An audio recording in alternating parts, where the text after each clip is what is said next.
Education টিকে Assam channel সকলোকে স্বাগতম জনাইছোঁ। এটা ইম্পৰ্টেণ্ট আপডেট দিব বিচাৰিছোঁ ITI ৰিলেটেড, যিহেতু এডমিশ্যনৰ কাৰণে ৰেজিষ্ট্ৰেশ্যন প্ৰচেছটো চলি আছে, সকলোৱে গমেই পাইছে। আৰু সকলোকে চাই থাকক, মই ইয়াৰ মেইন যিটো আপডেট সেইটো কৈ আছোঁ বাৰু। মানে এপ্লিকেশ্যন ফৰ্মখন যেতিয়া আপোনালোকে ফিল আপ কৰিছিল, কিবা ভুল হ'বও পাৰে।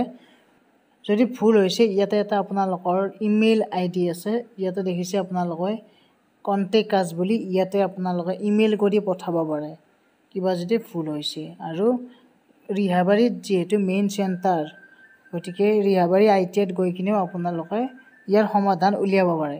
কাৰণ এবাৰ ফুল মানে গোটেইখিনি যেতিয়া ছাবমিট কৰিব, ফাইনেল ছাবমিট কৰিব, তেতিয়া তাৰমানে ফাইনেল ছাবমিট কৰাৰ পিছত বহুত দিগদাৰ হয় এডিট কৰিব, কাৰণ এডিট কৰা অপশ্যন নাথাকে।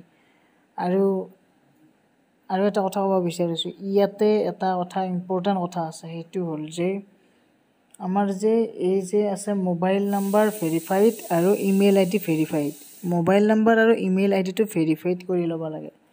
মানে যদি ভেৰিফাইড নাই, ইয়াত মোবাইল নাম্বাৰ ভেৰিফাইডত যেতিয়া ক্লিক কৰিব, তেতিয়া আহিয়ে যাব আপোনালোকৰ এখন পেজ। কাৰণ আপোনালোকৰ মোবাইল নাম্বাৰটো যদি এনেকুৱাকৈ আহিছে অলৰেডি ভেৰিফাইড বুলি, তেনেহ'লে কোনো প্ৰব্লেম নাই। যদি ভেৰিফাইড হৈ থকা নাই, তেনেহ'লে ভেৰিফাইড কৰি ল'ব। ইয়াৰ পিছত আৰু এটা ইম্পৰ্টেণ্ট কথা ক'ব বিচাৰিছোঁ, সেইটো হ'ল যে আপোনালোকৰ যিসকলে তাৰমানে এতিয়ালৈকে এপ্লিকেশ্যন ফৰ্মখন ফিল আপ কৰিছে, ফিল আপ কৰা যোৱাৰ পিছত আপোনালোকৰ যেতিয়া কেণ্ডিডেট প্ৰফাইলত যাব, এই কেণ্ডিডেট প্ৰফাইলত যোৱাৰ লগে লগে এটা কথা ইম্পৰ্টেণ্ট মন কৰিবলগীয়া কথা আছে। সেইটো বহুতে তাৰমানে যেতিয়া এই ছাবজেক্টবোৰ এণ্টাৰ কৰিছিল, ছাবজেক্টবোৰ 5টা ছাবজেক্ট দিছিল, আৰু কিন্তু 5টা ছাবজেক্ট দিব নালাগে, 6টা ছাবজেক্ট দিয়াৰ পিছত এনেকুৱাকৈ আহি যায় এপ্লিকেশ্যন ফৰ্মখনত। আপোনালোকৰ পাৰ্চেণ্টেজটো তলত আহি যাব, টোটেল মাৰ্কছটো আহি যাব। গতিকে এইবিলাক ভিডিঅ' মই ষ্টেপ বাই ষ্টেপ দিছোঁ। গতিকে এতিয়া সমাধান কৰিবলৈ হ'লে মই আগতে কৈছোঁ যে ITIত হেল্পলাইনত কণ্টেক্ট কৰক, ইমেইল কৰক, লগতে ITIত যাবও পাৰে।